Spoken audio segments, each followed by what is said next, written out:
Okay. Alright, so we've now got the report out, and we're just going to go through it quickly, and from that I'm going to give you some recommendations on things that we might want to use to help you overcome some of the challenges that are in there, if there's any challenges. So the first part of the report just talks about what blood scan is. The first few couple of pages. So it's a preclinical assessment. So in other words, we're looking for things that might in the future lead to problems that become medically based. We're not diagnosing anything at this point, but we are identifying those changes that may occur. What we're actually looking for is a thing called oxidative or adrenal stress as a primary thing, because that's the thing that's now known as the marker for degenerative disease. So we'll start with the first of our indicators, which is called our progressive tendency. This is the level to which you are at this end optimally well, at that end seeking medical assistance. Your score is between 7.5 and 10, which means generally you're pretty well. If your score was over 15, we'd be seeing some significant problems, and if we're over 30, then we'd be suggesting that there could be some medical stuff going on. From here on, we're going to be looking at charts that have a red line and a green line. The green line is our reference range, so it might be 0 to 20, and if your score was a 10, then you would be within the boundaries. If you were 25, you'd be outside the boundaries. And the first thing that we look at is our three key indicators, which are called cell fatigue. Now, cell fatigue is where we've seen cells in the blood sampling that were out of shape primarily. Those cells are under some sort of fatigue. We look at degenerative process, which is one of the processes that can cause fatigue, and your nutritional balance, which can cause degenerative process and cell fatigue. So if we look here, our reference range for cell fatigue is about a 20. You're sitting up here about 40. If you're not doing anything in terms of diet or lifestyle, that's a pretty normal picture. So there is some indication of there being some inflammation or congestion. The degenerative process sitting here at about 30 is pretty good, which means there's not a lot of breakdown, but there is some. And at 25 for your nutritional imbalance, there is some issue with diet or lifestyle. Now, what that means is you might be taking the best foods, you might be taking the best supplements, you might be taking the best medications, but if your body's not able to absorb them properly, then you'll start to see some imbalances going on. So the rest of the report really looks at what that's all about. So, skin from here to about 7 or 8 is our reference range. You're sitting here, so there's no real challenge there. Musculoskeletal, there is the indication that it's starting to see some minor aches and pains, but again it's actually pretty much under control. The circulatory system is slightly above our reference range, so it would be indicating there might be some dehydration, or there could be some stuff going on in that area. This is your liver. Hepatic system is your liver, so you're quite a bit over.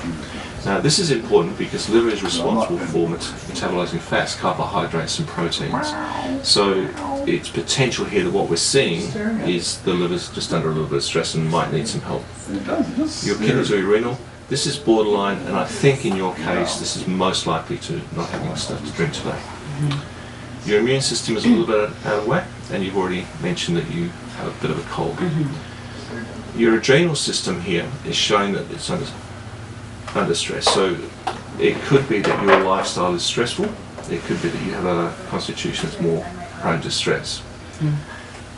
We would want to keep an eye on that, because that's actually an important one when it comes to gaining body weight. If we're seeing a lot of this, the adrenal system secretes cortisol. Cortisol makes the body store fat, basically. Hormone balance is pretty good.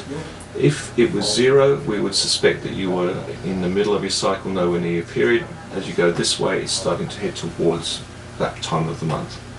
And the next one that comes up is digestive. So digestive is quite a way out. So that plus that, so liver plus that tells me that we have got primarily a nutritional imbalance going on for you.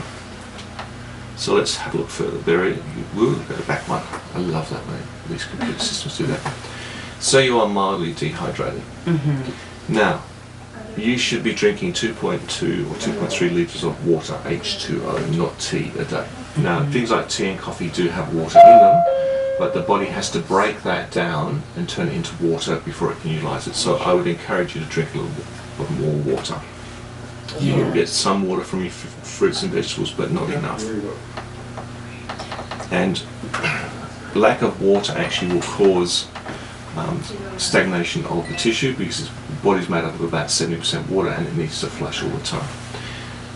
Immune imbalance, you've got a cold, so we'll leave that alone. Iron looks pretty good, although it is borderline, so I would say you have a history of being borderline iron deficient. B12 and folic acid are postcursors of iron, and that's slightly out of balance.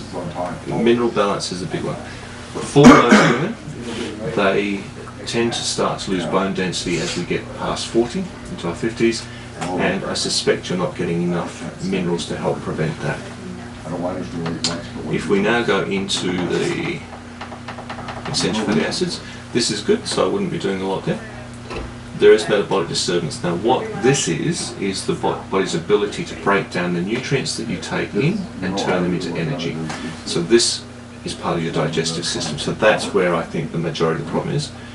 pH balance, that's too close to call, and adrenal stress. So the pattern I'm seeing here is that there is some digestive issue, so your digestive system is not absorbing correctly or metabolizing correctly, and it's most likely caused by excess cortisol in your body. And if we were to do a serum test for cortisol, it would come at the higher end of the range. I had that done. And what was it? It was off the charts. They had me redo it, and it was still really high. I have a stressful life. Yeah. So there we go. Oxidative stress is not too bad. In fact, it's borderline, but I would still be wanting to do some stuff to help. The actual treatment for this is high-dose vitamin C. Morning. Vitamin C. Good. How are you, Chris? Oh. Doing pretty good. And then inflammation is not too bad. And I just put my arm around it and I squirted it out. But I said, Kidneys are fine. Liver's Liver's fine. It's showing a little bit of challenge today, but it's fine. And circulatory is the big one there. So it's a bit stagnant. Your diet does have some cholesterol, so if we were to test you, you'd be on the normal range. But the diet seems to be a little bit more on the high fat side of things. Protein assimilation is borderline, digestive. So it's digestion and it's going to be stress that are two issues for you. Very calm tone talking. Then why are you so calm? we get to the bowel, that's perfectly fine. There's a tendency to be a little bit more constipated than, but it's still fine. Systemic toxins, there is some chemical toxins. So this can be shampoos, it can be deodorants, it can be exposure to environmental pollutants. I'm not that worried about that, because if we're going to treat the cortisol thing with vitamin C will help you detoxify. And you don't have any worms today, which is good. That's good. So, Christine will get the report in a minute and you'll have a printed report to take out. But what I would be suggesting that we do is actually very, very subtle here. There's not a lot that I want to do. I would be looking at things that are going to support the adrenal systems, so to help to reduce the stress on your body. So the first thing that's very important in that is to take 20 minutes a day and just relax or meditate. That'll make a huge difference. I can't give you a prescription for that. Yeah. If we were looking at a weight issue, then we would be suggesting something like the My Weight Guru program, which will help you to just control the excess weight that you're putting on, help get rid of the excess weight that's there. There's also a meditation program in there, so that would go hand in hand with the cortisol thing. However, I think we're going to keep this really simple, and we're going to suggest to you some short-term stuff. And when I suggest things like this, it's not long-term treatment. I think a good quality multivitamin is important for most people. Yeah. So I'm going to suggest that, and that would certainly be a long-term thing. And you can talk to Al about that. I'm not going to give any brand names here. Okay, we don't talk about brand names. And you would take that just based on how the bottle suggests. I would suggest for you some calcium magnesium. Now, calcium magnesium is the mineral that you're probably lacking, and we could do a serum test to find out. But what calcium magnesium does, it also helps to control the metabolic rates in the body. It also helps to calm down the nervous system, which is part of the stress thing. And I would be looking with you to be taking approximately. I have all this at home too. I have tons of multivitamins. Caltrate is what I bought. Okay, Caltrate is not the one I would use. Oh, isn't it? And I'll explain why in a moment. 2,000 milligrams a day of a good quality calcium magnesium is going to give you the absorbed component, and when I finish this part of the report I'll explain that to you.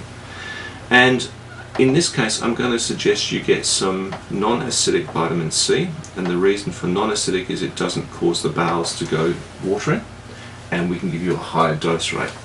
And I would probably look at doing fairly high dose rates of vitamin C to begin with, up to 5,000 milligrams a day, and then once we start to see the stress levels drop down, then we'll cut that back down. So for me, that's all I would be suggesting for you. That's great. Now, we'll print this off in a moment, and that'll be pretty much where we want to be. Great. Okay. So let me just turn off the camera. And I know that's not going to print what I want it to print, so